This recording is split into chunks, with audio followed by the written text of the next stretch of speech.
This and all episodes of the podcast have been brought to you by our generous patrons over at Patreon, the DayZ podcast. If you're interested in finding out more about how you can support the show each week, then please click the link in the description down below to find out more information about Patreon, the DayZ podcast. Thank you for your support. So, folks, at the start of this podcast, we're going to be discussing some critique that Minder had on the state of the game right now. I would urge you, in the top of the description for this video, there is a link to Minder's stream where he talked for just over half an hour about his thoughts on the game. We were quite critical of it, but I think it's only fair that we have a link there so that you, before you watch the rest of the podcast, can hear the words from Minder himself and then let us know your thoughts on whether we're right, wrong, or other. But yeah, please do go check it out and then come back and continue to the rest of the podcast. Thank you very much. Mate, tonight has just been terrible. Our first night streaming on, well, fuck it, let's just start with the show. Welcome, folks, to episode 37 of the DayZ podcast. Tonight, 37. Tonight you have just myself and Brimstone by the look of it. Maybe, I don't know whether Daone and Jacob Mango said they could make it tonight, because we did have a topic we wanted to talk about, but they are planned for the show next week. But we got stood up 3 times this week for the show. First, we got stood up by R. Diddy, who was our planned guest, but unfortunately for him, his stepfather booked a weekend for all of the family for his mum's 60th birthday. So, family first. I completely understand that Diddy wasn't able to make it because of that. Then secondly, we did have June 11 944 lined up, but he pulled out about a couple of hours ago, so decided to stream instead. So wish him all the best. What a week it's been, Brim. Yeah, I know. It's been a bit of a weird one this week, hasn't it? It has. Between all the different news and some small bits of drama here or there, and it's not been too drama filled this week. But I wasn't too impressed when I woke up. I think it was yesterday or day before. Opened my phone, opened up Discord, and was like, "Oh, I have 85 new notifications from the podcast Discord because it's the admin chat." I was like, "Oh fuck, what have I missed?" Look, I think like we've kind of been trying to do with the show. Now we will start with what was one of the further down the agenda items that I think we really do need to talk about, and that's Minder's rant that he had on stream, which was quite a doozy of a rant. See, I read all of the I read all the messages in the admin chat. Read through all the different bits and bobs, but I didn't actually watch the video itself that was put up, the clips of Minder saying whatever it was he said. So I'm kind of flying dark to a degree with only half the amount of information necessary. So if you want to sort of fill me in your own words on exactly what went down, and then I can kind of chime in as I see fit from there. Mate, he basically just talking about the state of the game. And I've got to be honest, I actually agree with him on quite a few, like the majority of the points he raised. He talked about everything from items like bear traps having really only one purpose, and that's to troll people. Yeah, pretty much. Yeah, I'd agree with that. It needs to be given an alternative use, such as you plant one down, there's a chance you'll catch an animal. Something like that. So it's not just a case of, like with the old landmines, where people see them and they just set them straight away. Because their persistence isn't great. They're literally just a fuck someone's day over. But you know, he like I said, he raised so many good points from the coast. He said surviving on the coast on these winter servers is nigh on impossible for a lot of them because, especially when it's high pop, it's freezing cold, your character goes straight to freezing, starts taking damage. Unless you get a bit of RNG and you find some clothing, it's all over Red Rover, you've got to start again. Now, Minder's a very, very experienced player. He had 5 lives after he died in a battle with someone where he accidentally raised his hands and didn't realise he had his hands up, and it was unfortunate. But after that, he died 5 times pretty much just to the coast. His idea was that the coast should be cold, but not to the point that it freezes you and you start taking damage. That it gives you a chance to just get the basics, and then if you choose to go inland, that's where it's freezing. That's where Yeah. you need to be geared to be able to progress inland. And I agree with him. I think that's a Yeah. fantastic idea. Yeah. I mean, they did put the update, didn't they, for 110, where when you're on the coast, coastal zombies and things have a higher chance of spawning useful items such as cans of food, steak knives, for example, things like that. So I know that they've made it marginally easier in that regard. Yep. But other than that, it's really been a bit of a I agree. It is a bit RNG at the moment. I like the idea that it's not quite as cold on the coast. And then like you say, as you go, because it was my understanding that it was going to be cold regardless, but then it gets incrementally harder and colder the further north you go, based on things such as altitude. So like once you get to Tissy, you're going to be freezing your knackers off whether you like it or not. So I agree that there does need to be some changes. Things are a bit too RNG at the moment. Like I say, especially it depends on the server you're playing on as well. I think a lot of the times we kind of get a little bit mixed messages between ourselves when we're talking about these things, because we're kind of talking vanilla and modded, and obviously things can change drastically on modded. So like this week I played on a server that didn't have the cold on, essentially. I don't know what the server owners did. Maybe they just raised the temperature of the server overall, whatever they did. But no matter what I did, I wasn't getting particularly cold like I was on every other server. So for trying to find items though is definitely a ball ache at the moment. Like the cold systems, it's very new, so it's gonna need working on. It's gonna need some things changing. But I kind of get his frustrations, because there's been a couple of times where I've been running around. I've got my clothing items, all but two say best insulation, and the others are either medium or high, and the others are small things like a hat or a pair of gloves or a pair of boots that aren't the highest or best insulation, whereas I've got a big thick jacket, some some hunter pants, or and a backpack that's best, and yet I'm still getting cold. And I noticed it really badly on the first day the patch dropped. I went on to vanilla for a few hours that day, and again, it's just I must have spent about 2 hours of my stream in Electro, which I kind of get is where they're going with it. They want to slow things down. They want to, they want to try and make things more difficult, more hardcore survival, and I'm all in favor of that. But DayZ, as it stands, already has quite a learning curve, especially for brand new players. With the hype from a new patch being brought out, and people coming, big streamers and what have you, coming back to the game and things progressing, we're gonna see more and more, as well with Steam sales and things. We're gonna see more and more players that have never played before step into this world, and if they're gonna die because they're fucking freezing cold and their cold just zaps their food supply, and they can't get any further north than to Polka Dam or Staroy, then they're not gonna that's not gonna make people want to stay and play. People are gonna go, oh, I don't really like that game. If that's how it's gonna be, then they're gonna refund it on Steam.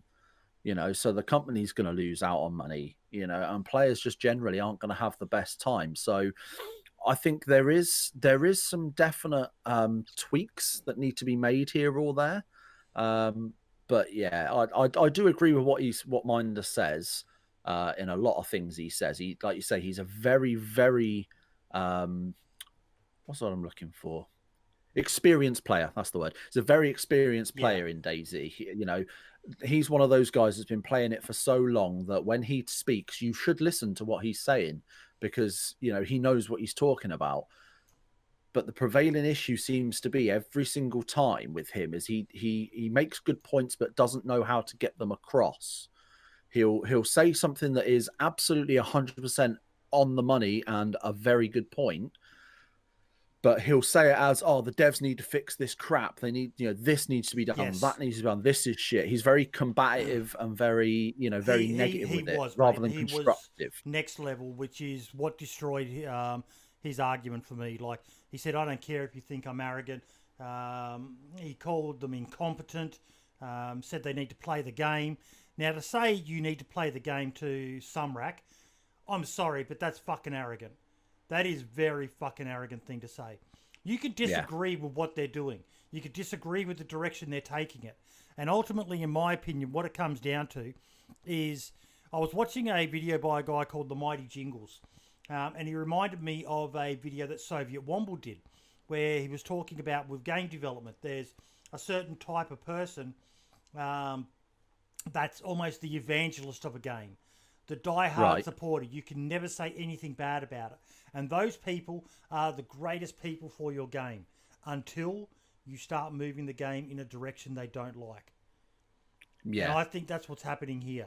DayZ, for better or for worse, is moving towards being more of a hardcore survival game as opposed to a casual survival game. And that's pissing some people off. Yeah, and this is exactly what I said. That's exactly what I said when we first got the experimental patch notes for 110. I said exactly that, didn't I? I said this was going to happen. I said they've introduced 3 very, very, very big changes. Well, two and a half, I suppose. I don't reckon the broken limbs is necessarily the biggest change. Really, that could have been taken or leaving, but. Taken or leaving, taken or left. Fuck me, English is not my first language today. Don't know what's happening. But yeah, adding in the perishable food and this heat changes with the insulated clothing and things. I said it all along. They should have done it in incremental patches. Brought out the broken bones for 110, the rotting food for 111, and everything else for 112. And I know that doesn't go in with what they want to do and what Sumrak wants to do with the mouse coming out and what have you. But I said that this would happen. I said that they introduced too much too soon, and people who aren't used to that style of gameplay are gonna get bitten in the arse by it, and it's exactly what's happened. I'm surprised that it's happened to someone like Minder. Like you say, the guy's probably got close to 10,000 hours in game, more, so he must, more, reckon, if not more, so he must know what he's doing. So he, like I say, he very much speaks his mind and he's very much hit the nail on the head that things have become, at least at the moment, until some hot fixes are released and they kind of move things around and tweak things around. Things are very RNG. If you don't find the right bit of clothing, tough shit. Back to the coast, be done with you. It's just like I say, for some reason, whether it be arrogance or stupidity or what, I don't know. But he can't seem to keep his mouth shut. He can't seem to be able to word things the way that he should, given the position he is in. Yes. Being that he is one of those top guys at the very top of the community, essentially. Granted, he's not Running Man's. He's not, he's not Smoke. He's not one of these uber big guys, but he is still a quote unquote a locker room leader, if you like. To use a sort of sports analogy. An image of the current player numbers. 25,000 playing 4 minutes ago, 24-hour peak. 30,000. So the numbers are still there. I don't think it's quite as bad as people are saying, but I've had a few comments there. Red Alert saying you're forced to go straight cannibal on these high pop winter servers. Masgel, there's got to be a really fine line then, otherwise you're going to expect Bambi campers popping off people starting out while they're sitting warm enough. I like Masgel's comment though. An argument on the development of the game you're playing while lacking that experience of game development yourself gets invalidated in an instant. And I will say the same to that as I've seen Shroud make comments on game development. I've seen other big name people make comments on game development. I'm sorry, but sitting at a keyboard playing a game doesn't make you a master of game development. You can question the choices they make in taking the direction, but you can't question them for their skill in what they're doing and so on. And I can almost guarantee already that there are going to be people out there that are going to hear what you've just said and immediately their knee-jerk response will be, yeah, but I've got the right to say whatever I want to say on the internet. Yep. And so they're do we. absolutely right. And yeah, they're absolutely right, but also fuck off. Because at the end of the day, that's the weakest pissing argument that you could possibly come up with. And I know there's going to be a lot of people that are going to immediately think, you know, oh, well, I can say what I want. And again, they're absolutely right, but it's not going to help. And sitting behind a keyboard and shouting about it isn't going to help. What we need to do is all pull together and think, right, what do we not like as a community, as a people, as the player base of this video game? What are the features we don't like? How do we believe that we can see it improve? What would we like? What changes would we like to see that would then improve it and make it better? Right. Well, I don't like this specific mechanic. I don't know how to fix that. But however, maybe I go onto the feedback tracker and I open a ticket on there and say the cold was a bit too much recently. I haven't been able to find, particularly warm clothing recently, and that's what's gotten me killed 9 times out of 10. Maybe we can look at changing that and giving that constructive criticism, because sitting there and saying, oh, they're fucking, maybe come and play the game once in a while, or oh, they're inept, they don't know what they're doing. That's just bollocks. That's just someone sitting there getting shit off their chest. And just being completely unhelpful and not caring. It's being spiteful for the case of being spiteful. I don't know what he hoped to achieve by basically, call me a fanboy, call me whatever. I know I'll get called a lot of things for this, but to disrespect Sumrak in particular like that, I thought was very fucking rude. I actually shared it with Sumrak and with Scotty from the DayZ dev team. I said, you guys need to watch this. Because the thing that concerned me the most is when you watch it, Foxy, I know you're in my chat. If you could share it there for everyone as well so they can watch the half an hour rant as well. I can't do comments or type into YouTube when I'm streaming with Facebook at the same time. But what upset me the most was the way he was getting his chat riled up as well. There were a few people in there who weren't agreeing with it. Even some new people. Like there always is when there's a big streamer playing the game. New people, is this game worth buying it? And they're watching this guy, and he was livid. He was banging the table, and it was a rant. But I do agree with what Mazio just said. Truth be told, DayZ devs really needs some outside help being brought inside. I do agree with that. But they do listen. Sumrak in particular, he's always looking. He's always watching. They watch this fucking podcast, for Christ's sakes. They do listen. They've made changes over the years many times based on feedback from the community. Why do you think Broken Bones just came back?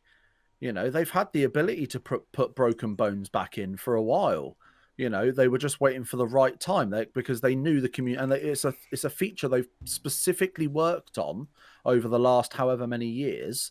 I'm sure they've got a list of things pre-infusion when they had to remove everything, essentially. I'm sure they've got a checklist on one side that says, ridiculously important. We have to have these back in the game ASAP.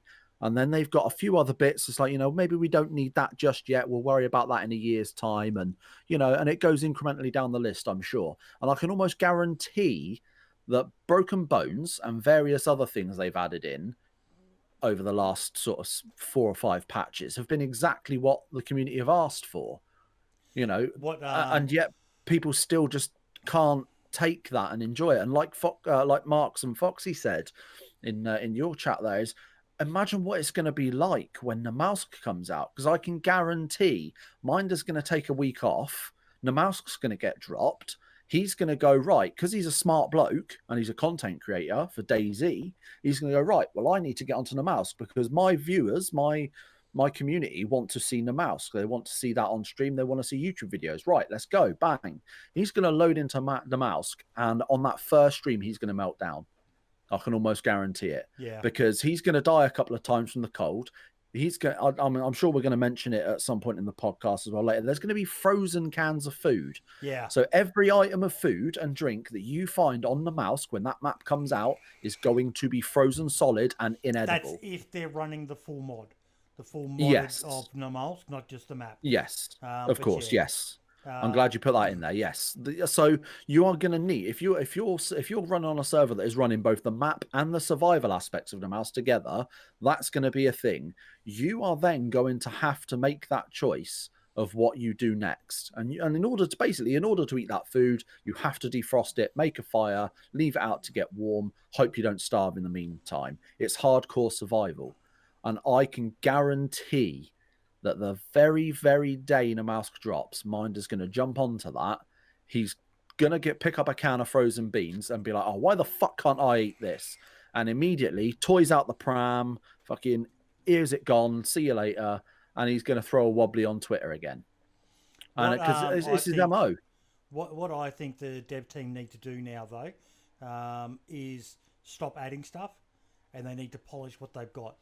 They really need to polish what they've got. Yeah, but the problem they've got there though is that they're damned if they do and they're damned if they don't. If they do exactly that, and I agree, I think they do need to work a lot more on polishing things and fixing things up. The problem they're going to have is if they do that, immediately they're going to have one side of the camp are going to be like, oh yeah, really glad you're fixing these things that we wanted fixed. Well done. But then you're going to have a very vocal minority that are going to go, oh, but why haven't we got no new fucking guns? And then on the other hand, if they keep adding content and keep doing what they're doing now and fixing things as they go along, and as they have been, then again, you're going to have that camp of, oh, I'm really glad we got these new, this new gun we can play with. Oh, but this other item's completely fucking broken. Fix all that. So no matter what they do, they're fucked. I still think that it's definitely in their best interest to do it, because there's so many little things right now that aren't as good as they should be. Like broken bones. There's issues with broken bones. Minder even talked about that. There's issues with, we've got topics that we're talking about later, which I may as well just quickly touch on now. We've got, where is it? Food decay affecting server performance and wet clothing. And DayZ themselves even tweeted out, where'd it go? Was this the thing where where if your clothing gets wet, it has a negative impact on server performance overall? On the weight of wet clothing. So it must be hidden further into this. Should have taken me straight to it. Like I said, whatever they do, they're gonna be buggered. At the end of the day, they're damned if they do and they're damned if they don't. At the end of the day, I have no clue what it takes to mod a game, create a game, whatever else. I've got no idea what they have to go through. I can barely log into my fucking email. I don't have a clue what they have to deal with. So it's not for me to sit and say, this is broken, you need to fix this, without giving some sort of constructive criticism. And that's what the feedback tracker is. And for years I've been saying this on Twitter and what have you. The feedback tracker is there for a reason. Bitching to some random person whose entire job it is just to run a social media account, just to log into Twitter, what's that going to achieve? Sweet fuck all is the answer to that. You're not going to achieve anything by shouting down the fucking internet at someone on Twitter and making yourself look like a dick in the process. That's not going to help. If you actually want to see positive change in the game, then you need to use the feedback tracker. By all means, use your voice. You've got a right to use your voice on Twitter. Go ahead, do what you want, say what you want. But at least be constructive about it and don't be a dick about it. Go onto the feedback tracker, use that, put in a ticket and say, look, this is broken, this needs to be fixed. I believe that this is how we can make it better. What you devs have to do in the meantime, the code you have to change is entirely your business. But at the moment, doesn't work. This needs to be like this. How do you suppose we go on? And that way, things can actually start getting developed a bit more. I hate to say it, mate, but there's a reason so many people are leaving the Karma crew. And there's another clip out there as well of Minder banning people in chat for being smartasses. One person put a comment in there about you're looking happy as usual, Minder. Permanent ban for him. Someone else said something, 24-hour ban for him. It's honestly and I know I'm destroying my, I wouldn't say friendship, but my relationship with him, but he's starting to come across like Wings of Redemption. if you've heard of Wings of Redemption, it's a tragic tale of someone who was at the top of his game and just descended, and now is the target of stream snipers and trolls, and they just get their kicks from going in there. And it's sad because he's such a fucking titan of this game. So fucking good. And I respect honestly think he needs to step away from it for a while, chill, and try to get his love back for the game, or move on before he becomes known as the guy who just fucking trashes the game. Lost it all. I really hope he does, man. I really hope he does. Because I love the guy. I did a spotlight interview with him. He's a fucking nice guy. He's a genuinely and that's the thing. Nice guy. He, like you say, he's a nice guy. He's just a bellend, and he doesn't know when to not be a twat. I can be a fucking bellend. I need to learn when to shut my fucking mouth or turn Twitter off. Yeah, I'm definitely saying that out. You know, I'm not innocent of that myself. Let's be honest. I am a complete and utter twat. No doubt about it. But the difference is I don't have hundreds of people hanging on every word I say. And like you say, I've been saying for months that all these people over the last 2 years that have left Karma Crew, I've said for months, haven't I, that I can guarantee that there is one person that is the main reason behind that. Now, I don't have any insider knowledge. I could be entirely wrong. But it is my belief that the reason that a lot of people have left Karma Crew is because of Minder. And not necessarily because he said anything to them specifically or has been a dick to them. I'm sure he's been lovely to everyone that's been in the Karma Crew, but because of his actions online, because of the way he composes himself, the way he says things on Twitter, the way he goes on rants on his Twitch, which is 100% his right. Go ahead and knock yourself out, mate. Enjoy yourself. But he's got to realize that's going to have a knock-on effect. And if he wants to continue being either A, top of his game, or B, moving further through the game himself, and bettering himself, then he, like you say, he needs to take that couple of weeks off. He needs to take that break. I think he's getting what we all get at some point, and that's a bit of burnout. Yeah. You know, at the end of the day, Minder streams on an almost daily basis. And more often than not, I've noticed he does long streams. I know he does like 12-hour Saturday streams. Mm-hmm. He does like sub days and things like that. None of his streams are like 3-4 hour puff pieces. They're all long streams. They're all 8, 9, 10 hours plus, you know, and he's doing that 4, 5, whatever times a week because it is his full-time job as far as I'm aware. I might be wrong on that, but as far as I'm aware, being a content creator for DayZ is his full-time employment, essentially, you know. But as with any job, whether you're a police officer, whether you work at the checkouts in a grocery store, you know, whatever your job is, eventually you get to a point where you need to take a holiday, put in that holiday form, fuck off to a caravan park for a week, enjoy yourself, just have some time with nature, go camping, go abroad. If you're not enjoying something, I've had a period where I lost my love with DayZ, and I just went and played something else. I went and played PUBG for a while, and then the bug did again, and I came back and I played again. Just if you keep on forcing yourself to do something you're not enjoying, you'll just end up hating it, and you'll just end up being known as that person who all he does is slag on the game. And that's exactly why I haven't streamed. The worst point is that he had some fucking very valuable, very valid points. And it was all ruined by the arrogance that just dripped through. And he acknowledged it. And he said, I don't care if you think I am. This is, And it really destroyed Like I say, he is one of the most knowledgeable people when it comes to DayZ. As a content creator, as someone in the DayZ community, I 100% respect him and his opinion on DayZ. And I think you'd be stupid not to, because of who he is, because of the experience he has in this game. Mm-hmm. But like you say, it's like he cannot help himself.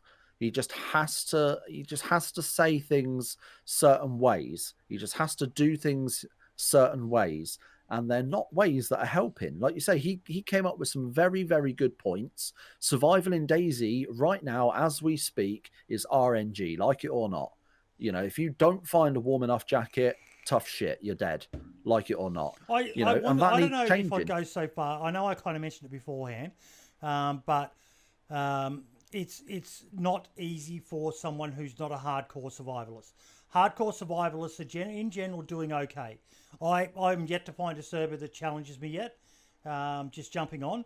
But for the average player who isn't running around, the first thing they're doing is finding 2 stones, then getting some bark and making a bark drill, and killing a chicken and getting the hooks, the bones to make hooks from. Not a lot of people do that, and they don't have to.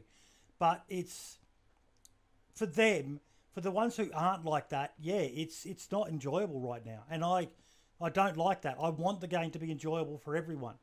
That's the thing is, for me, it's all about balance, isn't it? At the end of the day, you need to balance your video game based on the needs of the many, not the needs of the few to a degree. So, granted, you need to have it so that, your food decays and you get cold and things because it's a survival game. So it makes sense to have those features. And I like those features. But you've got to remember that those of us that are like me, like you, like Minder, Taupe, people like that, who play the game constantly, whose lives damn near revolve around this game, we are not the same. We are the 1%. We are not the same as everybody else. My best friend Dale's recently got DayZ on PS4. Fuck me, I can't imagine him trying to play this game right now. I don't know if he has. I'm seeing him after the podcast. We're going to get very, very drunk. But I can't imagine how someone like him, who doesn't have a huge amount of video game experience in general, unless it's Call of Duty, to try and come into a game like DayZ, especially with the 110 update, like that's going to be an absolute nightmare for him. And it is for anyone like that. You need to be able to balance. Look, our hardcore player base like this style of play, so we'll add those features in. However, maybe we keep them not as fucking horrific because we don't want all these new players. We don't want our ever-growing game that, like we've seen, has still got 20,000+ people playing right now. We don't want the new ones out of that, which are going to be a lot of them, to feel alienated and suddenly not play the game because you're going to stunt the growth. And if you stunt the growth of the game, you stunt the growth of the player base, you stunt the ability to develop because you don't have more people coming in, buying your game, buying Livonia as a DLC. You don't have that extra income coming in that you need to grow and to be able to fund the development of the game. And if the worst case scenario is it'll get to a point where Bohemia will go, well, this ain't viable anymore. We're not making money on this. It's being more of a ball ache than it is anything else. We're not going to bother with it anymore. And they'll concentrate on the next thing, which I'm sure at this point will probably be Arma 4, which I'm sure I would imagine they've already got some development done on. Minder brought that up in his rant as well, where he basically said that they just don't care about DayZ anymore. It's all about Arma 4. I don't agree with that. If they didn't care about DayZ, they wouldn't have anyone on it. Exactly. That's the thing is whilst they still have a dev team working on the game, bringing out updates. Yeah. With how active the DayZ dev team are, both on Reddit forums, on Twitter nowadays, with some rack streaming. Yeah, they've just exactly. They're not going to fill a position that they're about to get rid of. Yeah. Do you know what I mean? So the game is quite clearly still being developed. It's still being propped up and it's still going. It's not going anywhere anytime soon, as far as I can tell. But it is gonna hit that. It's gonna hit that plateau very soon if they don't fix some shit. Yeah. If they don't change the way things spawn, the way things work. I know they made some big changes with. I remember what Running Man's was saying on Twitter a couple of weeks back about with the experimental and the way it works. Having things, the despawn timers. You couldn't find blazes in the places you're supposed to find them in hunting stands and things because players were leaving them laying elsewhere. And like, I don't know how the central loot economy works. I barely even know what the fuck central loot economy means. But they've made changes to that now. They've listened to the community. They listened to someone like Paul, like Running Man's, who is absolutely at the top of this community. They listened to that and they went, right, do you know what? You're right. We see that's having an adverse effect. We're going to change that. They lowered those timers and made it so they made that change to the game. Yeah. So for Minder to have the audacity and the gall to go in and say they don't care about the game, they don't play it, they don't listen to the community. He needs to go and sit in a fucking corner and have a quiet word with himself, because he's clearly talking straight out of his arse at this point. Yeah, 100%. And Paul even, I think, said to me in a message that he actually got complimented on the way he raised the issues. This is how you raise an issue, not fucking temper tantrums, banging your desk and all the rest of it. It's being as professional as you can and raising it. And I didn't agree with everything the Running Man said, but that's just me personally with my playstyle. I quite liked the changes to the CLE, but that's me personally, and I just raised my opinion and we disagreed on it. But yeah, that's how you do it. But I think, as Coach just said in my chat as well, and to say they don't play it, they do fucking play it. Yeah. They tweet out nearly every single week asking people They've literally had play tests. Yes. Yeah. They've literally had, we are on this server, come and play with the devs. I've seen that at least 3 times in the last week, maybe 2 weeks. So to say, come and play the game, he's just clearly lost his rag. You know, he's clearly just had enough, got it burnt out a bit and gone, fuck this shit. And he's just set fire to it from the bottom and let it burn. That's all he's done. Yep. And I mean, I've got DayZ Daily Press in my chat here bringing a good point. Streamers and non-streamers who only play DayZ long hours, monitoring chat to see the good, the bad and the ugly in chat, do get burnt out. If you don't deal with it and you let it ride, you'll get depressed and mental illness will set in. So for your own sake, have a break. That's what I've done this week. Yep. My mental health after last week's podcast, and nothing to do with the podcast at all. I thoroughly enjoyed last week's podcast. It was a damn good podcast. I watched it. It was a damn good podcast. I really enjoyed that one. I really did. But my mental health, the way my mental health works is it just falls out of my ass sometimes. And this is the first time I've streamed since last week's podcast because I just could not bring myself to do it this week.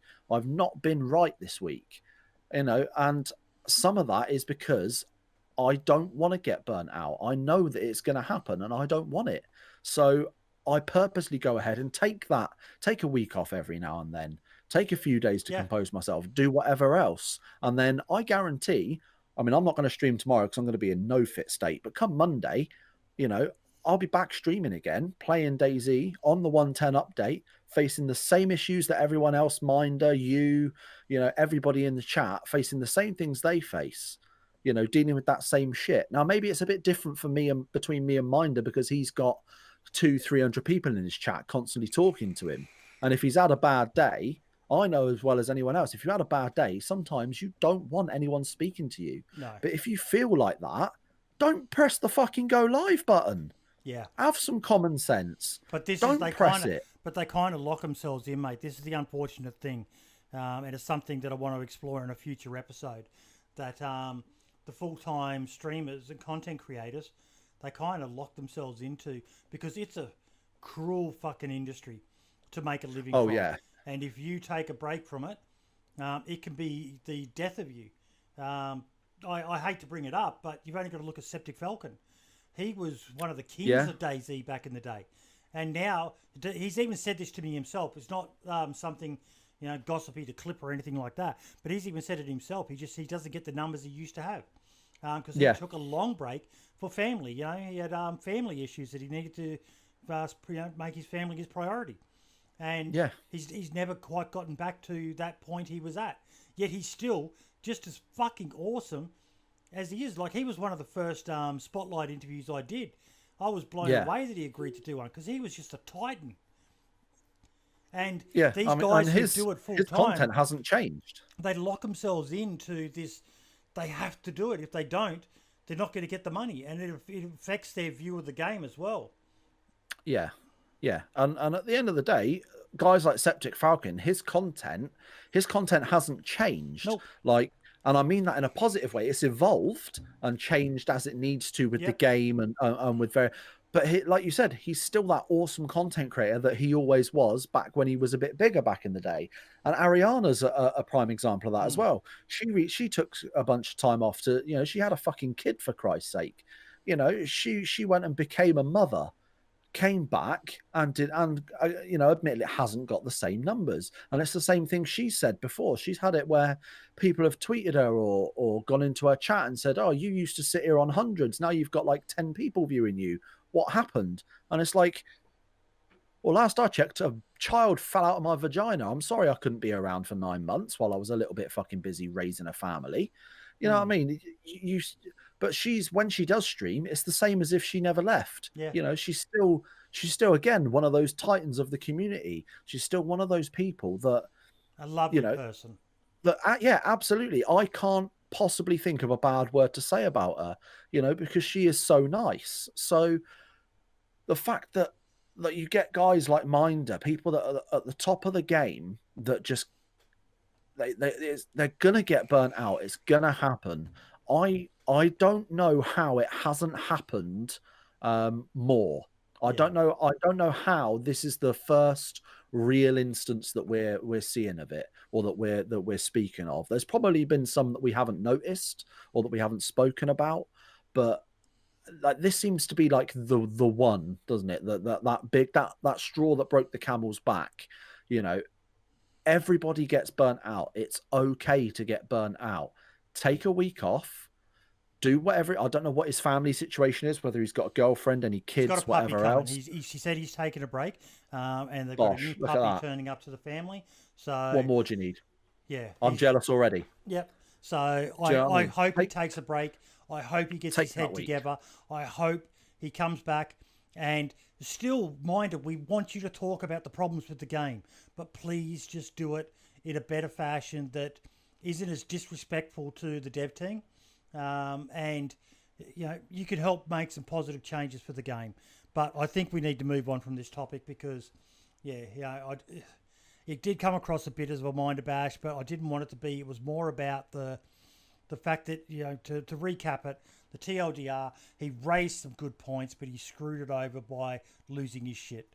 That was really sad to see from someone who I do respect in the DayZ community. He's done a lot for DayZ over these years, and I hope he can find his love with the game again sometime soon.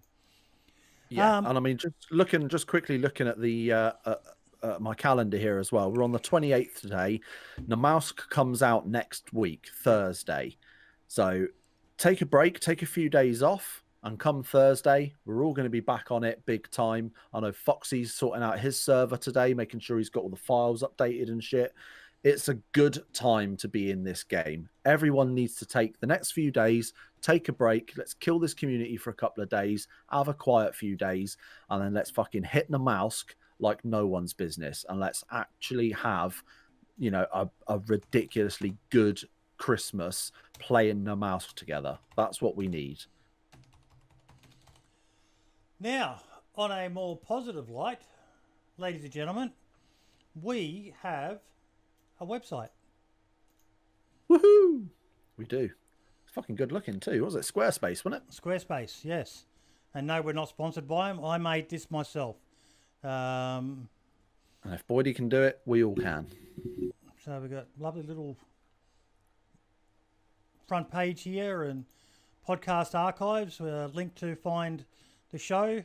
It's always updates to show the most current one on the front page of it. Bios on the team. Brimstone, I'm a 28-year-old bouncer, Twitch affiliate, podcast host, co-admin for the Grumpy Old Streamers. Catch me streaming at, and there's his Twitch website there. He also likes long walks on the beaches and collecting stamps. Yeah, I won't go that far. All of the team who are involved in the show have their bios on here as well, folks. So you can find out more about us. And if you do want to, all the links for how you can support the show are here as well. So I want to add more to it. I'm just not sure exactly what to add yet, but we will get there at some stage. I think it looks very good. I think it looks brilliant. I think the only change that we need to make to the page that page that's got all our bios and stuff is, I think what we need to do is all of us that are on there have like a little blurb. I know you've taken them straight from like our Twitch channels and Twitter and stuff. Have like a specific, little, piece about ourselves. We also, customize it, send it in, and do it that way. I think that's probably the best way to do it. But other than that, I love that website. I think it looks absolutely brilliant. Yeah. I wouldn't know where to start and things like that. Neither would I, mate, but it really is as simple as they say in the ads.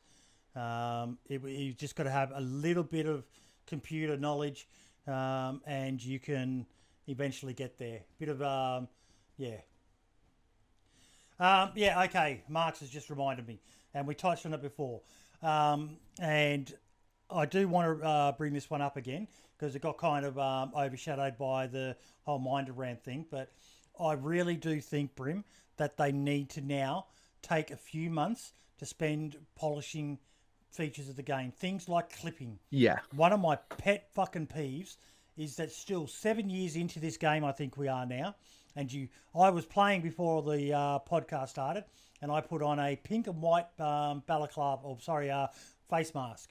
And I had had a balaclava on, a beanie on my head as well. And all you could really see was the balaclava poking through. Oh, the face mask underneath, yeah. On. Little things like that really let the game down, in my opinion. It just looks second rate. And DayZ is not a second rate game.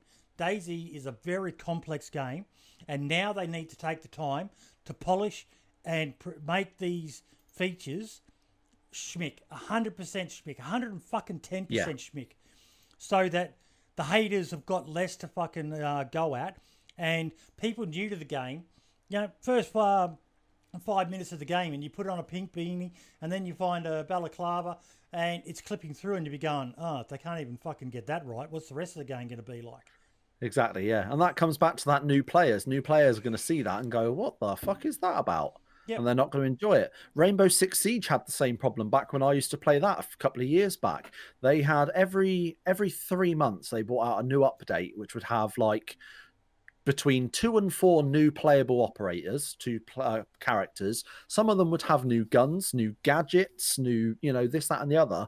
And bang smack in the middle of it, for 6 months, they had something called Operation Health. And every new season, they have Operation and then a name of it. So like Operation Chimera, Operation whatever else. And they had one called Operation Health.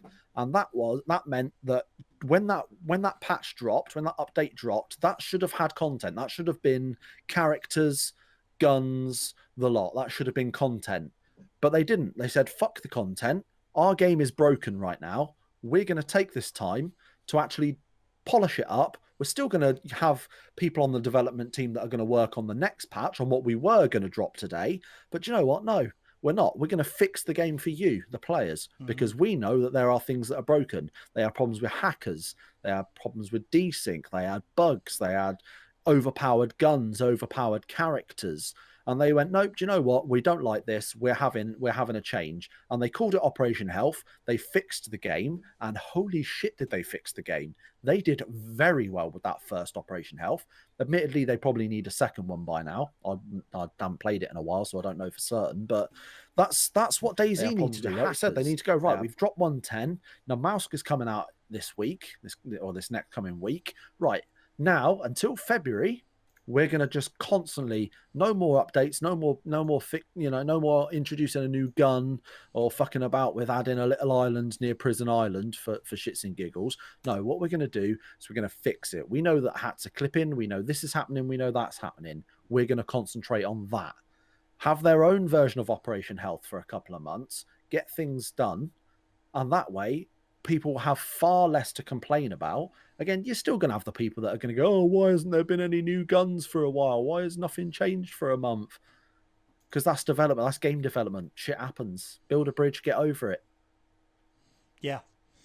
I really hope DayZ, again, if they listen to this, they do take the time to do it, because at the moment they're just giving own goals to the haters of the game to be able to turn around and say, look at this fucking shit. Look at this. It's fucking terrible. It's fucking this is the dev team you guys have got looking after this fucking game, and they can't even fucking fix clipping on a bloody so I really hope they do. Really, really do hope they do.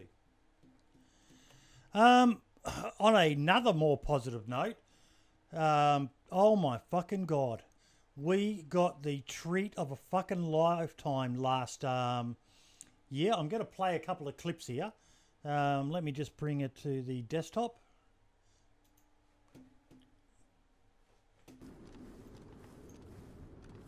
Lax, I got Lax in my chat saying the fishing bug is out of control. What is the fishing bug? Because I haven't encountered any fishing bugs recently. Who is this? What the?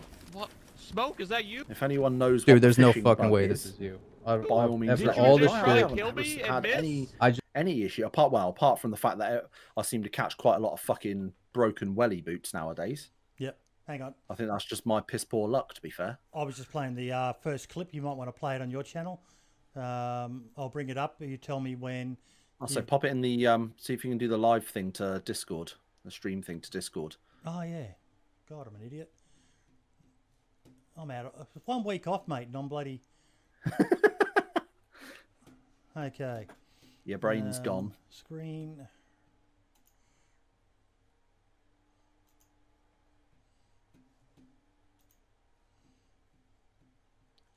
There we go. I've got it up. Paid actors. I can only imagine what that's in relation to.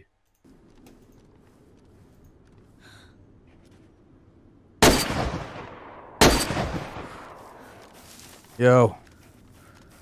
Who's in there? Who is this? What the? What? Smoke? Is that you?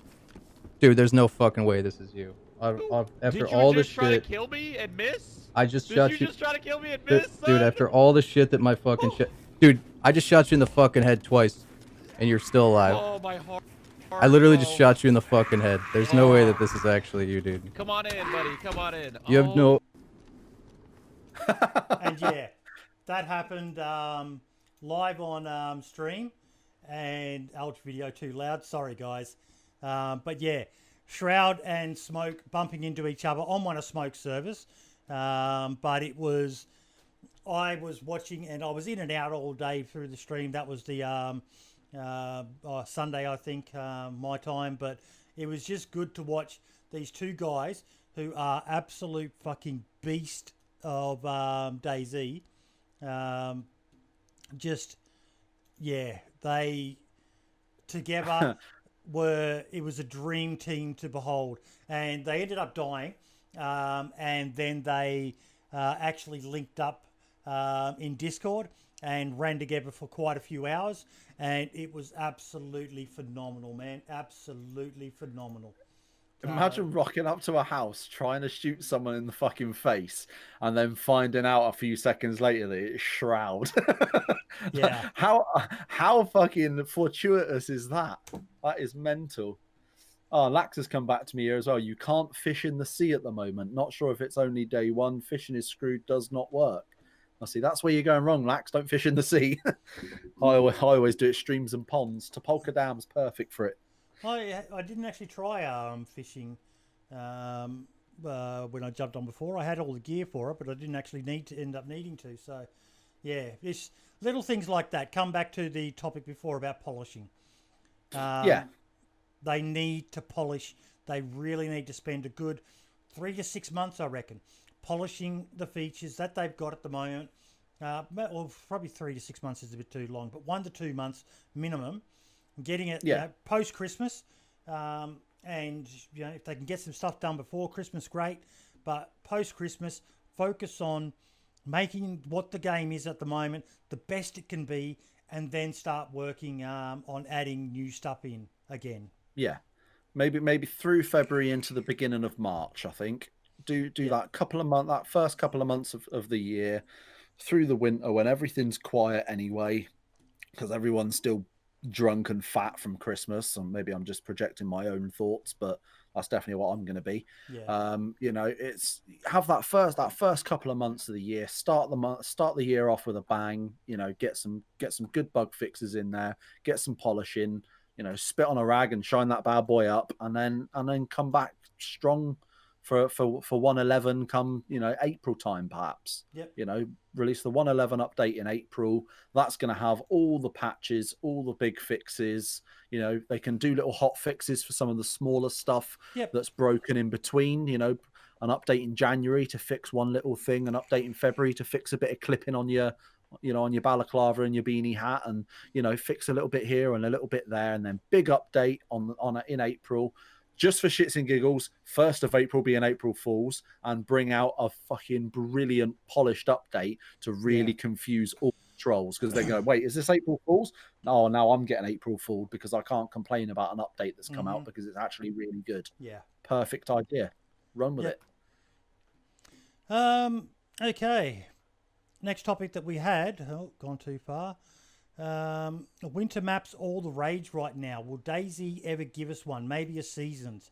Now, I linked to a video that was a, I can't remember, I couldn't find the link. I tried to find it. But someone did a concept video where they talked about DayZ having seasons and the landscape changing with those seasons. Yes, I saw that. Yeah, that was the dream for me.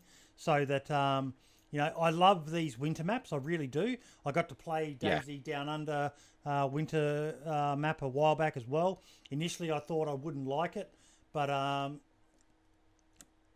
loved it. I fucking loved the winter map.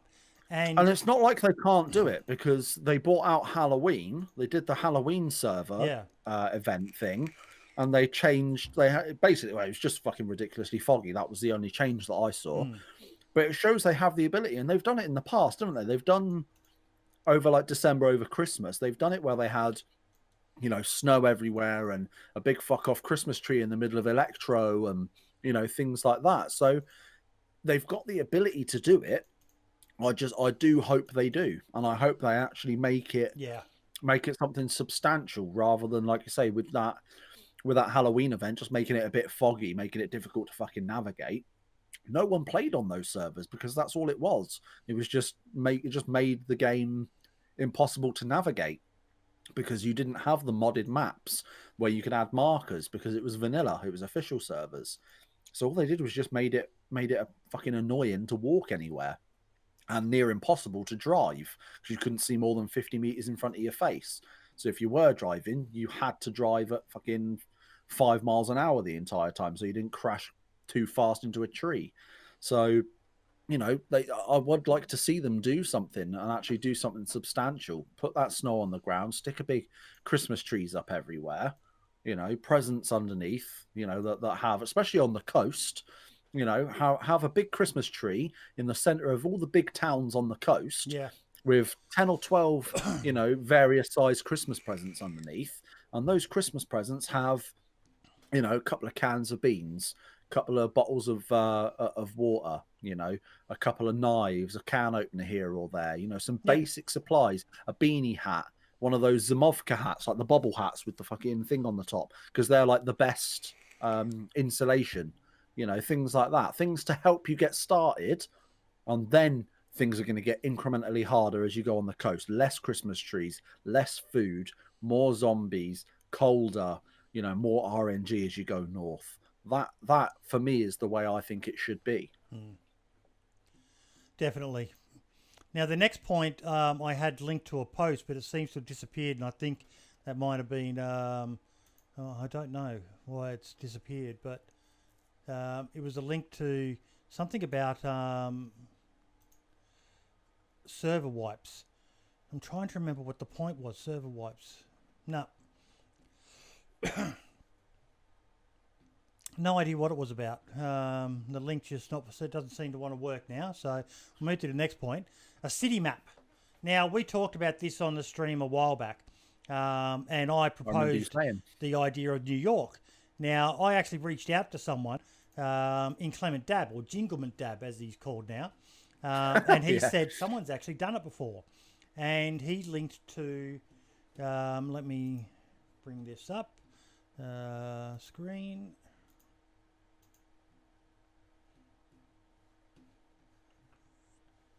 I need to make it full. I'm doing it wrong.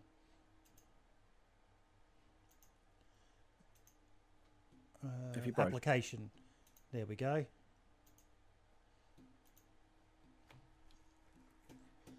I always get worried anytime I open up a link. I go to do a thing on Discord, because I always worry about what I'm accidentally going to show. So yeah, someone has done the city of New York in armor.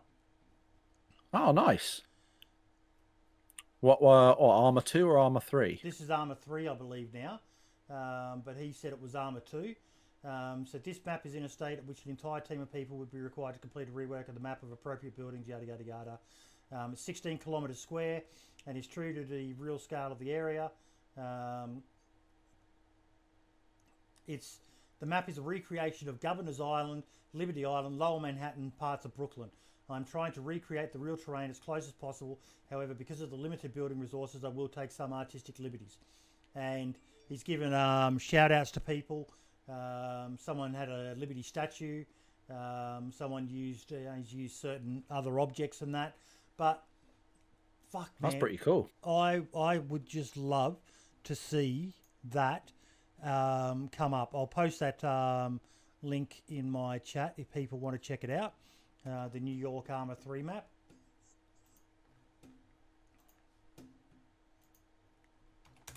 But yeah, I've been considering getting Armor 3 myself recently because there's this it's like I think it's like 40% off or something stupid. It might be even more at the moment on Steam because of the autumn sale or fall sale for the Americans out there. So yeah, I've been considering getting it myself. That might be worth looking into. But definitely need something for DayZ. Like a giant, almost full map Electro would be incredible. Marks, with the audience you've got on YouTube, mate, do a fucking video on it. Challenge bloody some map modder to make one, because that would just be the bomb. I would love to see it, you know, skyscrapers, and you know, you can go inside the buildings, and because that's what I imagine in my mind it being. Yes, there's going to be a certain amount of ground level stuff, but there's going to be a lot of exploring buildings and just I think it'd be a great three-dimensional map. Yeah, my only concern would be it comes from the current state of modded maps in DayZ, in that Deer Isle is slightly different because Benny's made a lot of buildings more enterable, whereas I've noticed quite a lot of maps, quite a lot of modded maps have buildings that you just can't enter. They're just there as a placeholder, essentially. You know, and they're plonked in. Yeah, you can't go inside. You can't do anything. No loot spawns anywhere near them. You know, Deer Isle doesn't have that half as much as a lot of the other modded maps. But I worry that something like that for DayZ is such a big undertaking that that's exactly what we would get. We would get more buildings that you couldn't use. But and when you look at the current state of DayZ vanilla wise, and the buildings, like you look at the big clock tower thing in Novo, you know, I call it City Hall, whatever anyone else calls it. You know, that's got that big bar top floor and 2 floors below it with rooms, but it's still another couple of floors below that, and there's, you know, you can't enter it. Well, look what they did to the apartment blocks, apartment mate. buildings. They blocked off half the rooms in the apartment blocks. I don't know why they did that. I struggle with that one.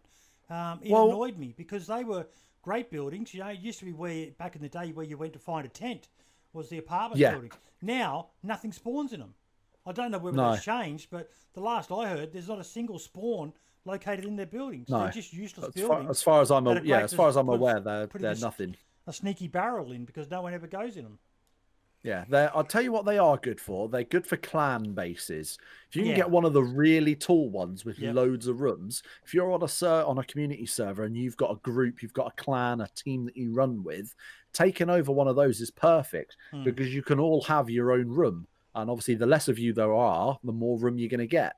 The harder it is to break into every room. And yeah, exactly. Yeah, you're basically creating airlocks upon airlocks on every, you know, every step of the way, even if you don't block off the staircase or the elevator shaft or whatever. So they're very good buildings. They're just very underutilized. And I remember when we were lucky enough to have Sumrak on the podcast a few months back in the summer, it was something I broached to him. It was something I said, you know, with those, are we going to, you know, can we expect that to change anytime soon? Can we expect to see that, you know, bars might be taken off doors at some point in the future so that we can actually explore more buildings? And he said no. Close to his chest. Don't ever believe him when he says no. Because I asked him when I did that interview with him years ago about the fire station, whether we would ever be able to get into the other part of it, and he said no. And then he fucking released it, and I'm still dirty on him for that. still dirty on him. Yeah. But Yeah. again, I don't blame them for keeping their cards close to their chest as well, because you know, if I was in the DayZ dev team, I would say no to everything as well, no matter, even if I still had it, because you never know, they may have to change their plans or whatever. But yeah, they've got a long history with people calling them out over roadmaps and stuff like that have gone pear-shaped. But yeah, so definitely a New York map, I think, has a lot of future. Now, we were talking about it a bit before, the difficulty, but the thoughts on 1.10, people complaining about food, about how hard it is to get food. Now, I haven't had that struggle. No.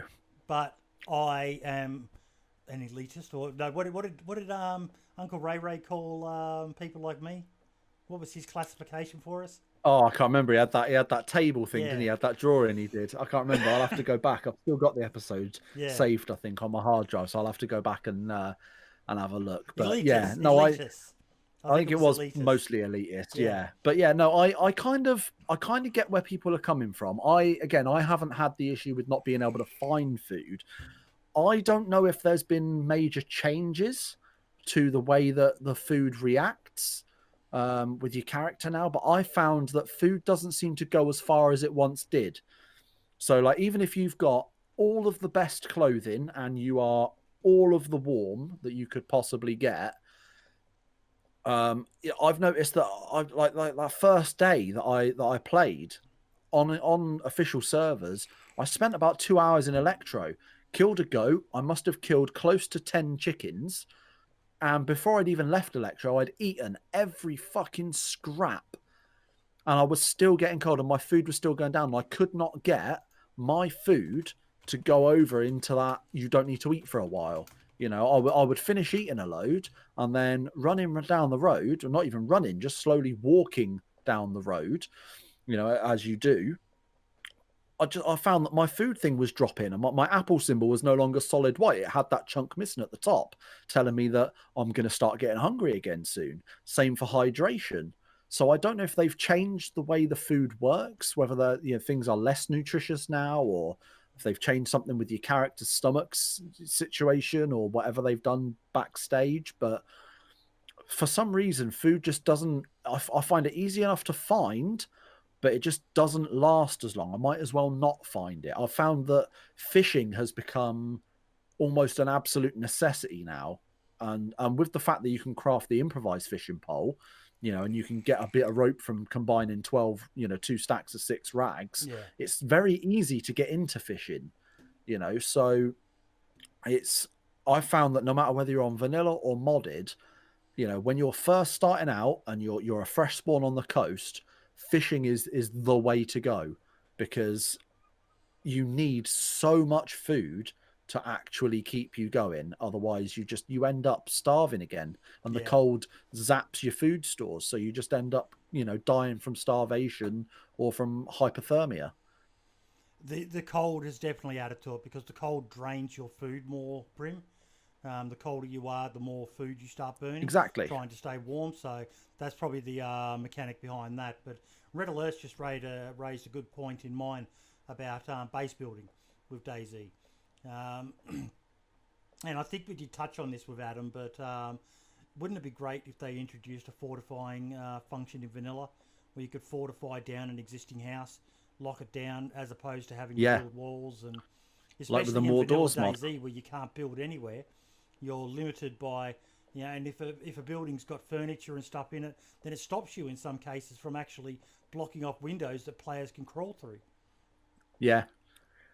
It's one of those, isn't it, that they do need to do some changes, because the amount of time I've spent over the years trying to use vanilla, until expansion came out, I only built using vanilla, even on modded servers with base building plus. As amazing as base building plus is, and I love it, it's a very good mod, no bad words to say about it, I just preferred vanilla. I knew what I was doing. I could build a phenomenal base using vanilla base building, and that's what I did. But like you say, not having that ability to place things anywhere, essentially, having that build anywhere mod, makes all the difference, because the amount of times it wouldn't let me build in a doorway, or it wouldn't let me build, so I couldn't have my base, and I've spent 5 hours running around getting all the materials I need to get, finding a great base location, just to find that, I can't build a base here because the ground is just a millimeter too off for the for the system's liking. It is a very, very, very frustrating, and especially when you're like you say, you're just trying to lock down a house and stick a gate on a door of a house or something. Something as simple as that. Like say, the more doors mod is perfect for that. We should have some ability to do that in DayZ. Go and get X amount of sheets of metal, a pair of pliers and some nails, and you can craft a heavy metal door. Whack it on. Granted, you won't be able to stick a code lock on it because that's obviously modded, but at least you've got it then. Do you know what I mean? Let's face the it, tools are clearly there. Who could actually install a proper code lock onto a door? Well, yeah, exactly. Yeah, it's not exactly it's not exactly the true to life, but then quite a lot in DayZ isn't. So you got to, it's like professional wrestling. You've got for DayZ, you've got to suspend your disbelief. You've got to just ignore that voice in the back of your head that says something's not right here. I don't believe this, and just jump feet first into it and enjoy it for what it is. Zombies. Don't get too caught up in the nitty gritty. Enjoy it for what it is. Now, this was something I was thinking about through the week. Why has no one managed to achieve Frankie on PC in 1080p's level of success with DayZ since him? We've got some amazing creators. We've got the Running Man. We've got Smoke. Lax Hawthorne's getting 2,000 people watching him play now. But no one's ever quite seen, JLK's getting millions of views on some of his videos, but no one's just seemed to reach that yet. DayZ's come so far, but where I was kind of going with this is the golden age of DayZ gone? No, see, I think part of it's got to be the fact that Frankie's been gone for so long and left his videos up, that over the years you're going to have new people, such as myself. I only joined the DayZ community generally properly 2 years ago. 2 years ago this coming January. So before that, I barely knew who Frankie was. I knew the name, and that name held some importance in the community, and that's about it. But then I went back and read into it and looked at his videos. So I can imagine there's quite a lot of people over the years that have done that, and that's pushed his numbers up because he's got such a name value in the DayZ community. I can imagine that he's had quite a lot of people go back and watch his videos. We've mentioned it. People get nostalgic and remember him and go, "Oh, I'd love to see those old videos and how DayZ used to work." So his numbers, even though he's not there, have just kept climbing and climbing and climbing. So I don't think anyone can necessarily very easily catch up to him because they've stood the test of time. Frankie's videos have stood that test of time throughout everything. Views, 10 million views, 8.9 million views, 8.4 million views. No one's getting near those numbers. And this exactly, is playing the old. People will like you look at like Fubar Bundy. He had a video that did over 1 million, didn't he? That sniping video, fucking phenomenal video. Some of the videos he's put out recently are absolutely brilliant and should have more views. But I think part of that is the YouTube algorithm and the way it works or doesn't work, depending on how you look at it. And like I say, Frankie's videos are so synonymous with DayZ that they've been there for so long. He's never taken them down. They've always been available. So people will always go to those first. So they will keep getting those views and they will keep getting higher and higher. What they need is for those videos to get absolutely no views and for them to essentially not exist so that everyone else can kind of catch up a bit, because there are many content creators, streamers and YouTubers in this community now. Like you said, guys like Fubar Bundy, guys like Lax Hawthorne, guys like JLK that are putting out some absolutely stellar content but just cannot yet catch up because he's still pulling ahead. He's still getting those views. So a lot of us don't have a chance of getting up to that point. No. Nope. But I really hope someone does manage to do it. There's so many great people at the moment, and I really hope someone's able to make a killer series again that people just really get their teeth stuck into. Yeah. Because there's some really good ones out there, but there was just, something. He was the right time, right place, Frankie, on PC, and he made an absolute mozza from it. But I really hope someone else is able to come in and start killing it with the numbers there again as well. Yeah, and Lax has just brought up a very good point there as well. Lax has said, JLK, in my opinion, is the king of YouTube DayZ, and in my opinion, the best by far in production, outpassing Frankie. Frankie equals nostalgia. And I agree with Lax to a degree on that as well. Absolutely. JLK is at the top of his game at the moment and doing some phenomenal videos. His production quality is damn near second to none. And I think a lot of it is Frank, when it comes to Frankie, a lot of it is nostalgia. People remember, have fond memories of what DayZ was back in the day. It was a fucking mess, let's be honest. It's nothing compared to what it was now, but it was a simpler time. It reminds us all of, back then there was no fucking virus killing half the world. It was things were simpler back then. So people have that sort of romanticized, nostalgic sort of memories of things, how they were back in those days, and how phenomenal and how ahead of their time Frankie's videos were, and still to a degree are. So I think you're always going to have that. I'm just checking something here.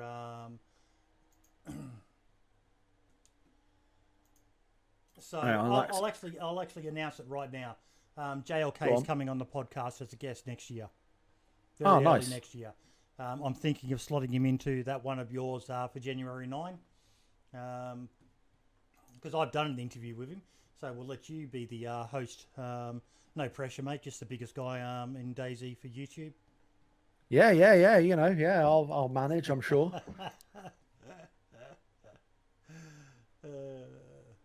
But Lax has brought up another point here. In terms of streaming, DayZ in general only has 5,000 people watching the game at once, so all streamers need to share. Just DayZ is limited the game on how many viewers you can get, and I do agree. There is only so many viewers. I mean, I looked at I looked at, I think it was Facebook. Facebook, like the amount of DayZ streamers on Facebook is quite low. So there's two ways you can look at that. Either it's dead on Facebook and don't bother, or it's an open market ready to be taken over. So, different people can have different opinions. But yeah, basically as a streamer, you can only go so far with DayZ in terms of numbers these days. And I agree. Everyone wants to watch people like Running Mans, people like Lax, people like JLK, people like Minder, Taupe, OG, those big guys. People want to watch them because they are the king of the castle, so to speak. So for guys like me down here at 200 and something followers, 260 or something like that, I'm not going to get those same viewership numbers, because there is only going to be a limited amount of resources going around, And yeah, nothing against Running Mans is awesome. He's doing it 5 years as 2K. Yeah, so like you say, Running Mans has been at it for many years. He's sitting on between 2,000 and 3,000 people, and absolutely 110 billion% deserves that. But again, that you're going to have it where there are only so many people that are actually interested in DayZ, and they're all taken. Until we can get a lot of new eyes on the product, you're only going to, like Lax says, you're only going to be able to go so far with the game. You're not always going to have enough people to go around to try and get, those higher numbers in other streams. Yeah. Yep. But, people like Shroud coming and playing the game, he's having a flow-on effect of people onto Smoke, and Smoke raids. He's raided me before. He raids Lax. That's a flow-on effect. New people getting introduced to the game. So it's you guys talked a bit about it last week, or I heard it somewhere through the week. But these big guys playing the game again, DayZ, is great for DayZ because it's bringing a new audience. Because especially with Twitch being as bad as it is for exposure. Yeah. I think the correct terminology is piss poor for exposure. Yeah. Okay. Food decay, we've already talked about that one. Now, this was a very, very interesting point.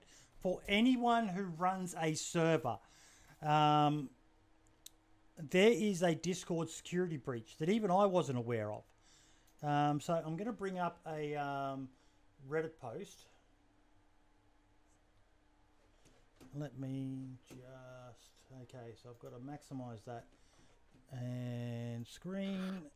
I haven't seen anything about Discord issues in that regard for a while. So today in the channel, a user posted a picture of all the server's hidden channels. Not the fact he can access them or read the MOTD is fine, but it's still a bit odd how he could access them considering that on some more sensitive servers that the channels could reveal certain restricting information. For example, I admin a game developer Discord, so if we had a developer channel to discuss a new game, it could get leaked because of this. Answer is some plugin for better Discord that shows you hidden channels which are not in the same category for the channel you can see. So, right, okay. Yeah, basically every update they patch it, but every update it breaks again, and all of these channels are being seen by people. Now, the credit for this one goes to, let me just get his name because I want to make sure of it, Hollow from the Sector 9 server. Shared it in the DayZ server community or DayZ server owners Discord. But yeah, it was a very, very interesting little snippet of information. I believe this better Discord plugin that shows the full list of channels on a server, which is probably what they mean by using. There's a lot of technical stuff in there, but do not put sensitive info in your channel topics. Always use a pinned message instead. Yeah. I can't imagine that would make much difference, though. Just pinning a message just means that, because the message, in order for it to be pinned... They can't actually see the information in the channel, but they can see the names of the channels and all the hidden stuff there. So you've got to be careful. And who knows? Well, then theoretically, there's no fucking problem. Maybe there is other ways, but basically what one person did was they actually shut down their admin tools on the server, and they created a separate admin Discord so that only the admins of the server were in that Discord. So just be aware of that, folks. If you've got a Discord server yourself, if you've got a channel called Boydie is an Arsehole, someone's probably going to find it and share it with me at some stage. I hope they will at least. Yeah. And it'll be a very valid one too. It will be, it will be. But yeah, I mean, if you can only see the channels that are in, imagine it's really, if you can't see the information, if you can't see the messages that are being sent, you can only see that there is a channel called shush admin, this is all my porn, don't look here. Then, you know, to know that a server's got that category or that channel makes no real difference. Yeah, but I think it becomes an issue when you can see what's in someone works here. out something, does that give them...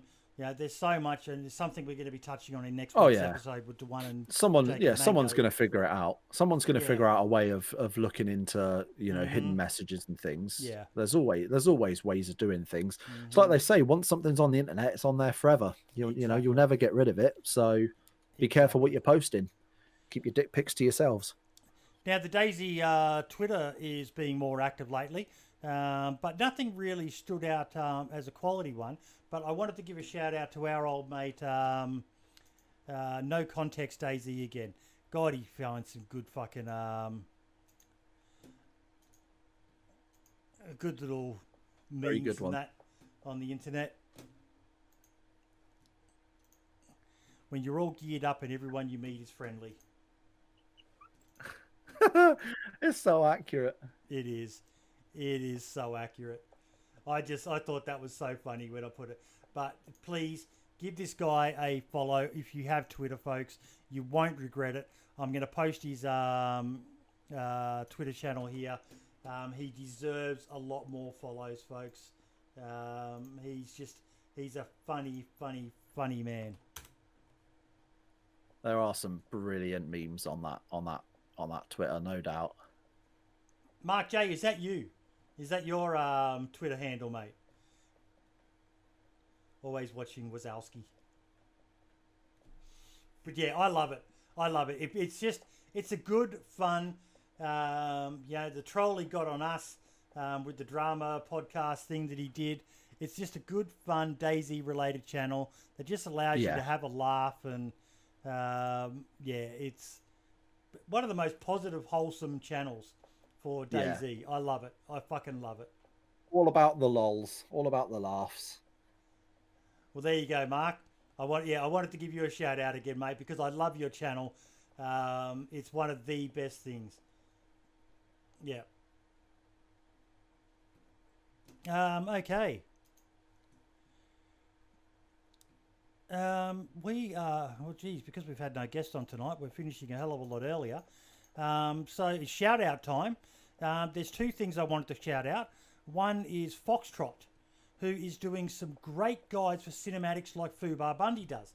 Now, Fubar Bundy is probably renowned as one of the best people for the quality of the intros to his videos, where that sound and he comes in behind the character running, and then there's that little kind of glitch because he's never managed to get it 100% perfect, but it still looks fucking good. And the time and effort he puts into spawning in a person and getting him to run in that direction with all the same gear as his character had in the footage he records, it just adds that little bit of something to it. Now, I'll never do it because it's way beyond my simple head's capacity. Yeah, I'm with you on that one.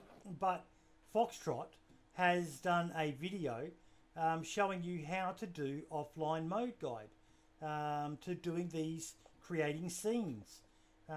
See, I've always kind of been somewhat interested in that, but I find that because I'm someone that has access to a server as an admin, I can use the admin tools to my advantage to do essentially the same thing anyway. But I think for those people out there that don't have that same access as I do, who aren't a server admin, offline mode must come in so handy. I think a lot of people like Marks and a lot of other YouTubers that do DayZ content use offline mode for the purpose of making those, those cinematic shots. And all the ones I've ever done have always been, I've done them in game, so I've kind of been risking someone coming and interrupting me in a way. But I think a lot of people do tend to use offline mode for those cinematics, and it's nice that there is that alternative option for those that don't have the admin abilities on a server. Yep, and there's video guides out there on how to add mods. So if you need modded items and all the rest of it on your offline server, you can do it all. In this video, it's only 5.5 minutes long. On his channel, he also has just uploaded a part 2. Or a guide, DayZ Offline Mode Part 2, creating scenes. So I put a link to the video in the chat there. So if you are interested, definitely check it out. It's great seeing people do things like this, which are for the betterment of the DayZ community as a whole. But the second thing I wanted to shout out was the Running Man hitting 200,000 subs on YouTube. Seemed like it took him forever to get to 100k, but the 200k has just been, he's flown along. So congratulations, Running Man. You thoroughly deserve it. If not, you deserve to be double, triple, quadruple this amount, mate. It's phenomenal to see someone as awesome as that hit such a good, have like such a positive thing and hit such a a goal, a good thing like that. I love to see that. But my only thought is, how the fuck is it only 200,000? Like you say, that should be double, triple, quadruple that. He should easily be in the millions by now. So I was not surprised to see today on Twitter that he had hit a milestone. I was just surprised to see the milestone be that low. Yeah. And that's not a negative thing or a bash on him at all. That is me saying he is better than those numbers. Yeah. He should be more. And either way, fucking congratulations to the guy for getting it. Yep. I'm just checking his channel. I'm actually curious what his most popular video is. How many views he's got on it. That is one thing I've not looked into for a while, actually, on on his or anyone else's channels. Popular upload, 720,000 views. An epic car adventure, the quest for transport in DayZ 1 year ago. But I seem to remember he put a thing on Twitter a couple of months back as well. He was saying that, like, obviously he creates YouTube videos, but it's all organic for him. So, you know, he doesn't go on and script anything. Everything's done, you know, organically and properly. And he tends to actually go out. The types of videos he makes is he actually goes out, finds adventure, records them and edits them and makes them into a video. He doesn't tend to just go, fuck it, I'll upload a VOD, that'll do. You know, he actually puts a shit ton of time and effort into his videos. But I remember him saying on Twitter a couple of months back, he put out a video, which was, again, it was one of those labor of loves that he'd worked from the ground up on. Phenomenal video, but it didn't get anywhere near the amount of views that a couple of his videos did, when it was literally just, all he had done was just ripped like a 3-hour VOD from a quick stream he had one night that he wasn't even meant to be streaming that night, but he got a little bit of time off, you know, so and he ripped the VOD up, and the VOD's got that video with the VODs got more views than his ones that he spends weeks creating, which that seems mad to me. Considering the amount of work he puts into those big videos that he does, for them to not get the views that they should is crazy to me. They got a very good like to dislike ratio. You know, no one sits there going, "Oh, this is a shit video." All the comments are positive. You know, so it's getting the videos are getting the recognition they need to a degree, but they're just not getting the views that they probably should. Yeah, which is kind of surprising. But then again, when you consider his videos compared to, say, a JLK or a Fubar Bundy, they're not on that same level. Yeah. They're good, but they're not on that level. But what's yours shout out for the week, mate? Sumrak. Bear with me. He needs it after the slagging he got from Minder. Yeah, no, he's Sumrak recently put out, it's the soundtrack to Namalsk. So all the music for that's going to be for Namalsk. He's put out basically a video, a guy called Daniel that did it all. Please don't play it. I'm not playing nothing. I can imagine it's not going to be playable. But yeah, no, it's, if you actually go on to the videos, original soundtrack for Namalsk composed by Daniel Staff, aka Bubson, and he's linked the guy's PayPal, Twitter, Instagram, and SoundCloud. Put a track listing on and everything, so it's really, really good. All the music you could possibly hope for Namalsk. I just hope it is DMCA free, because it's going to be make a lot of the game. I think just being able to play it and listen to the soundtrack and just adds to the vibes. Like, I'm always jealous of Smoke. He's got a really cool soundtrack he listens to when he plays DayZ. Just really enhances the atmosphere. Yeah. Yeah, see, for me, I don't tend to bother too much with music while I'm streaming. Like, I've got a playlist on Spotify, which is it's rock and heavy metal instrumental only, so there's no vocals. Each song's like 3 minutes long at the most, you know, and that's my type of music. That's what I like, and I use that at the start of my streams and whenever I go for like a toilet break. Sorry, you know, I just say, right. I just remembered I do have one more shout out. Go on. Ben Fruit. Yes. Yeah, not even my genre of music that I like, but that song fucking bangs. Even I thoroughly enjoyed that tune. And I am going to just quickly play it because I'm pretty sure it is royalty free because it's Ben Fruit's music. And I'm pretty sure if I asked Ben, he would give me permission. But give me 1 second.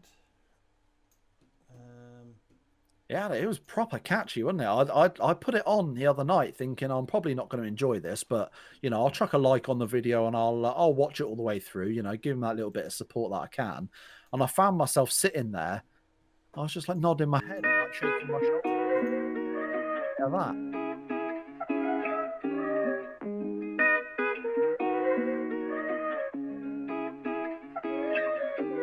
tell me I ain't alone when I'm with her. Money stacking up without you. Baby, I can't keep holding on forever, forever. She tell me I ain't alone when I'm with her. Money stacking up without you.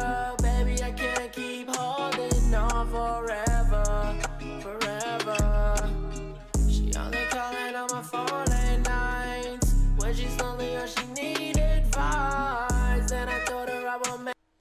And I'm pausing it there, folks, because if you want to hear the rest of it, you can go and fucking watch it on his channel and give him some bloody revenue, you cheap bastards. I will post it in my chat here. But honest to God, I actually reached out to young Benjamin on Twitter, and I'll just find the DMs I had with him, because that music was right up my alley. I fucking love it.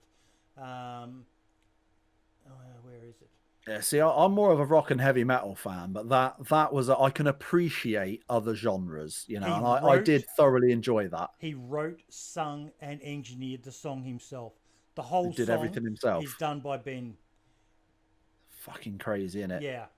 I was. We shouldn't be surprised, considering how good his DayZ content is. We shouldn't be surprised that he puts out music and it's that good, and yet somehow I think we all are quite surprised. That kind of came out of nowhere, didn't it?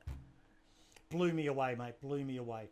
I wish him the best of luck. I said to him he's going to be the Joji of DayZ. Now, for those who don't know who Joji is, he was a guy called Filthy Frank back in the day, who made some of the edgiest content on YouTube, and then he quit his... Must put it mildly. Yeah, Pink Guy. Oh, good song, though. Good songs by Pink Guy. Oh, I'm so going to get drunk as fuck later with my mates, and we're going to watch that. Got to get some Filthy Frank going. But now he's traversed over to music, and he's quite a talented artist as well. Yeah, except the beat. That was another dude. Red Alert is saying. Except the beat. Lax has just said, "Don't stress, Brimstone. I'm bringing out a Sabbath spin-off soon." Oh god! I want it. I want it already. Actually, I have to ask PayPal. while we've got him here. Lax, have you had any trouble with your music with DMCA stuff? There you go. Question for you, Lax. Any issues with music and DMCA and stuff in videos or streams or anything? I see. Like I say, I don't personally bother with it that much. I'm one of those people that I can't play music and listen. I can't do more than like two things at once. So like the idea of playing DayZ, listening to music and trying to stream it at the same time doesn't sit well with me.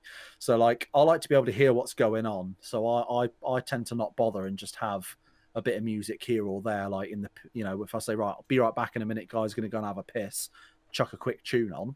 But other than that, I don't bother. Lax is saying, "Don't ask," with a laughing emoji. I'm fucked, mate. I'm fucked, mate. I just brought it up because I wanted to see his response. Yeah, music at the moment it's just a nightmare. Like I say, I don't bother with it. It's more hassle than it's worth. I'm ripping off the Cheers Show intro at the moment.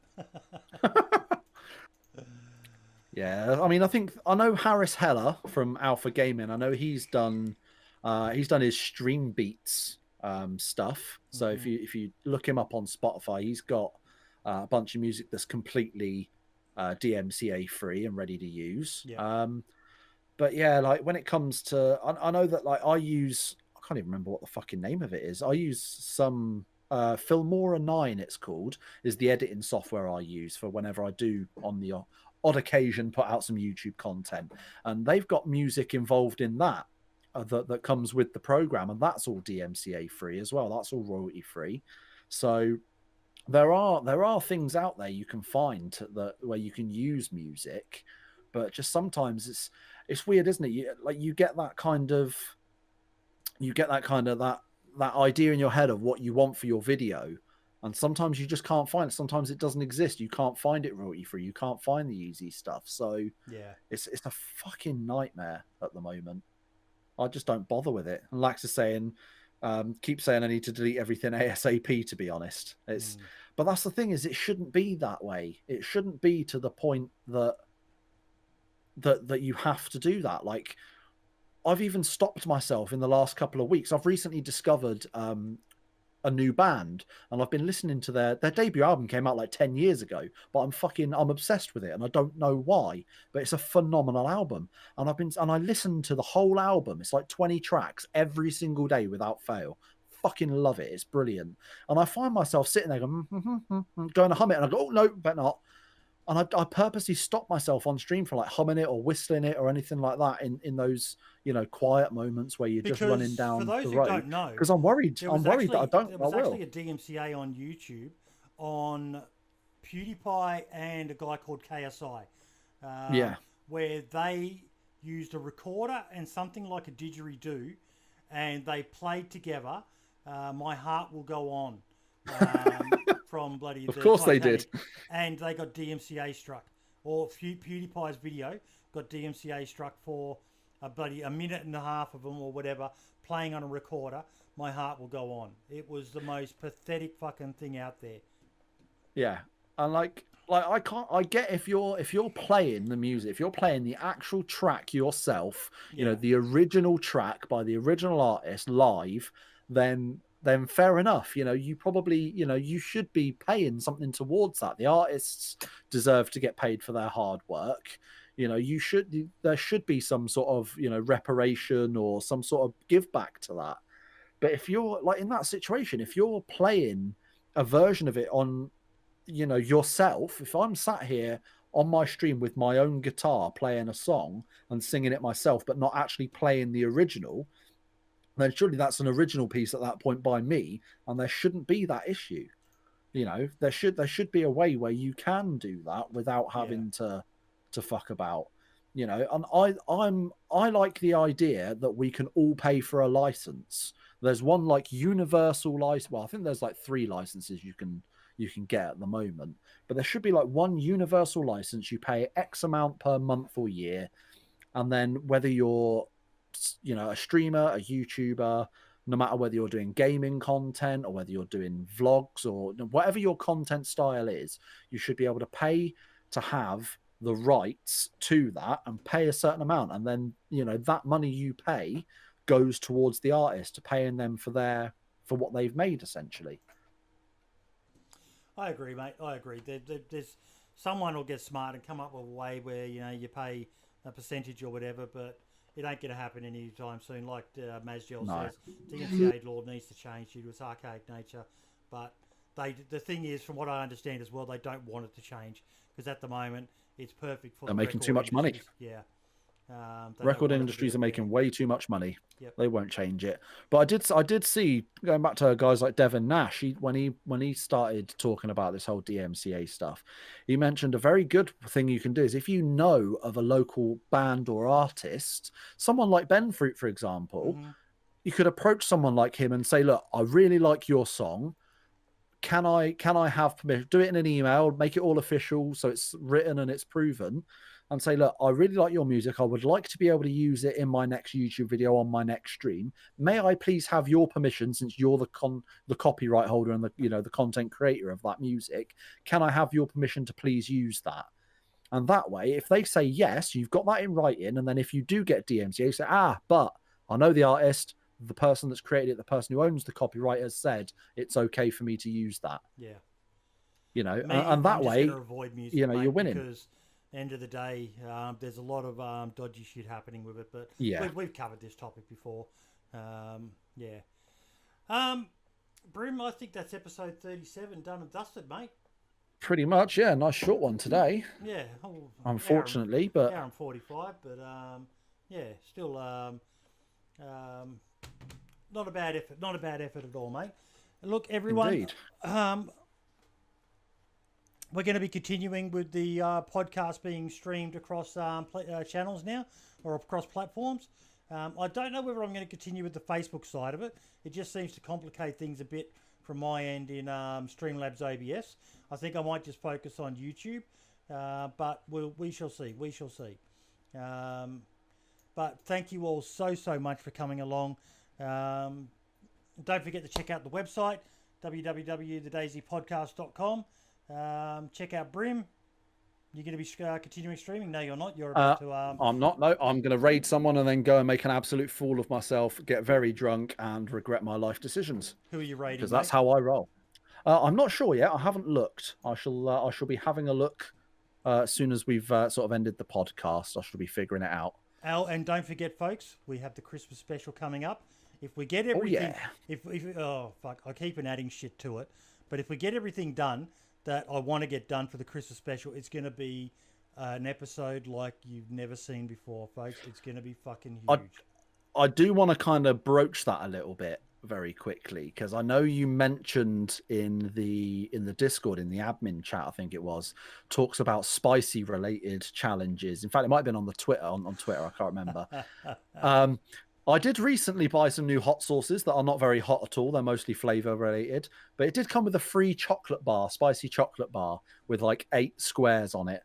So, you know, I'm gonna have a little look into that over the next. No, you're doing the fucking corn chips with the rest of us, bitch.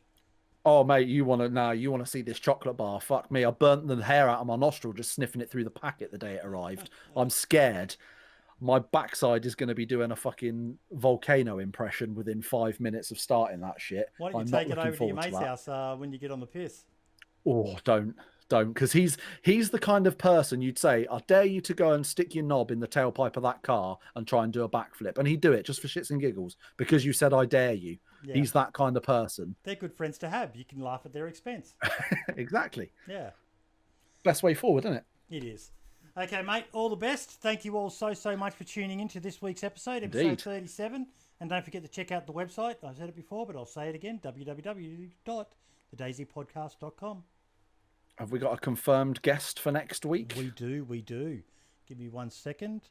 Well, confirmed. We got stood up this week, but hopefully next week works better for us. Where's the list? Planned guests. Lax has said, looking forward to the Christmas show. I just said, yeah, he's got to be there because we're going to need the moral support. Oh, no, that's the Christmas show guest list of people who have decided they're going to poke their heads in. I am having a boomer moment. I think it's in near the admin chat, isn't it? Next week, I believe it is 4th from Base Building Play. Oh, no, sorry. Next week, it is Daone, our own Daone. Gravity Wolf and RDDAU will be coming in next week as well. So we've got 3 people, plus Jacob Mango is going to be making an appearance as well, because nice. I might give it a quick plug now. We're actually going to be talking about a fairly serious issue next week that we talked a bit about amongst the admin team, because it was something that I was vaguely aware of but didn't realise just how serious it can be. And that's server security with mods that are being downloaded. So yeah, you don't want to miss this show next week, folks, if you manage a server yourself or play on a modded server as well. Found out some relatively disturbing information about stuff that people have been doing. So not going to talk about it anymore. We will fill you in next week, and all the best, everyone. Brim, a pleasure as always. Agreed, mate. Agreed. Cannot wait for next Saturday now. Okay, mate. I'm looking forward to it already. Have a good one. Ciao for now. See you later, guys. My heart levitates.